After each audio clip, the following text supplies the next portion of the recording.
Selamünaleyküm amca. Allah razı olsun dediler. Buyurun gelin. Gel biz konuşuruz.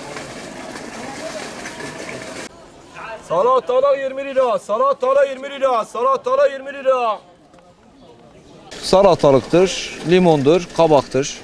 Evet, fiyatları nasıl abi peki? Fiyatlar kimine göre uygun, kimine göre normal. Şu an yaz mevsimine olduğumuza rağmen alım gücü o kadar iyi değil. Müşteriler gelip sepetlerini dolduramıyorlar. Akşam gelip maddi durumu düşük olan insanlar yerden çöpleri kaldırıp eve götürüp yemek yapıyor, çocuklarına yediriyorlar. İşler acısı bir durumdayız şu an. Tabii ki de her tezgahta fiyatlar aynı olmayabiliyor. Vatandaşlar biraz daha ilgili olması lazım. Hemen gördüğü ürünleri almaması lazım. Birkaç yere fiyat sorması lazım. Günden güne insanların dürüstlüğü kayboluyor.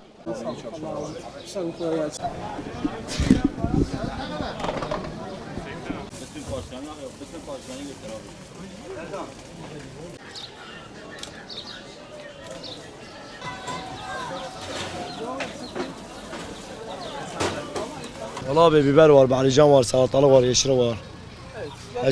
Valla eşyalar pahalıdır abi. Millete alım gücü yok. Nakit para yok millette. Halde alamıyoruz, burada da iş gitmiyor. Akşama kadar rezil oluyor. Hani biz de bilmiyoruz ne yapacağız artık. Biber ne kadar? Biber kırmızı kapya 50, diğer 50 bu 80. Patlıcan da var 50 bismine yeni çıkmış. O da 50 lira. Hani marketlerde güzel, burada 50 lira, yarısının neredeyse uygundur. Halde durumlar iyi değil valla. Her şey pahalıdır. İnsan halde eşya alamıyor. Pazara getiriyorsun o eşyayı da mal rezildir. Millete alım gücü yok. Fiyatlar yani şu an ortadır. Yani ben desem pahalıdır, pahalı değil. Mesela nasıl pahalı değil? Para yoktur millette. Aldığı mesela asgari ücretten dolayı para yoktur. Bize de diyor yüksektir. Bu tarlada toplayan işçiler en azından yemiyesi 2,5 milyardır. Şimdi bunun maliyeti neredeyse toplaması 15 milyona geliyor. Ekmesidir, işte bilmem sulamasıdır. Neredeyse fiyatları yani 25-30 arasıdır. Bize burada 40 milyona veriyor. Yani akşamüstü bunu belki 25'e de verebilir. Gitmediği için biz de akşamleyin zararda veriyor. Yani bu malı tüketmemiz lazımdır. 20 liraya düşse zaten adam ekmiyor ki. Ekemiyor. Yani mesela ben olsam ekemiyorum. Çünkü masrafı çoktur. Tamam 20 milyon olsa iyidir ama sahibi ekemiyor. Kurtarmıyor.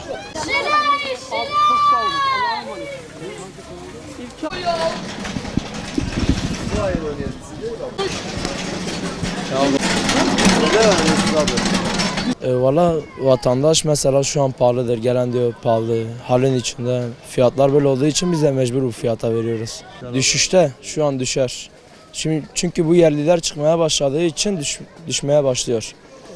Evet, mesela geçen hafta 80'di, 70'ti. Bu hafta 60'a düştü. Evet, nereden geliyor biberler? Biberler abi Adana, Mersin, bahçeden geliyor. Seramalı yok artık.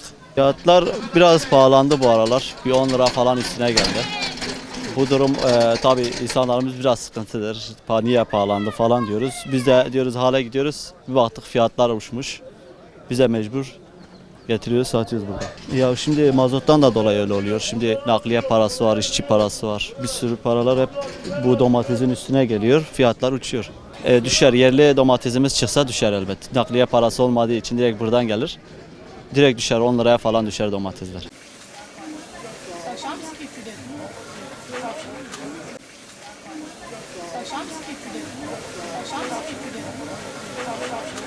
Abi biz de bilmiyoruz ki mesela geçen ay bu 30 milyondu, bugün 90 milyon 100 milyondur. Aynen abi. Geçen ay mesela bunlar 100 liraydı, bugün bunlar 50 milyon olmuş. Yani karma karışık bir şeyler oluyor. Limon mesela, limon biraz düşmüş 100 milyon, o da fazla düşmemiş. Giren pahalıdır. Böyle işte abi. Hepsi mazotla bitiyor abi bunlar. Sebzeler hepsi mazotla bitiyor. Mazot pahalı olduğu zaman bunlar da pahalı oluyor abi. Bir de aracılar var içinde.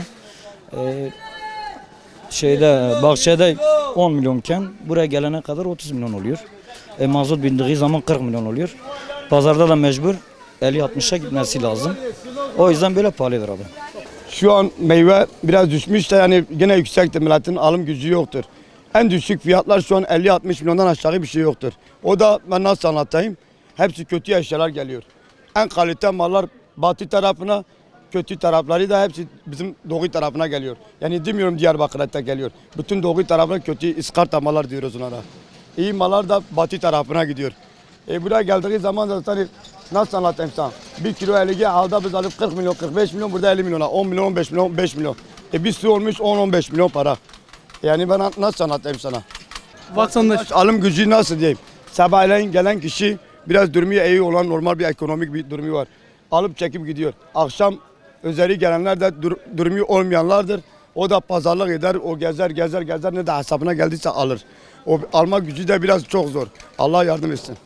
Vallahi düşme şeyi ben hiç inanmıyorum da bir de ayrıca de şu an 1 kilo domates bugün Salı Pazarı olduğumuz yerdeyiz. 1 kilo domates şu an 40-50 milyondan aşağı yok. Bir de Diyarbakır'da çıktığı halde 50 milyondan aşağı domates 40 milyondan aşağı yok. En çürük domatesi şu an 25 milyon 30 milyon. Yani o çürük domatesi de götürüp de ancak bir güvec yapar, o da güvece çıkmaz.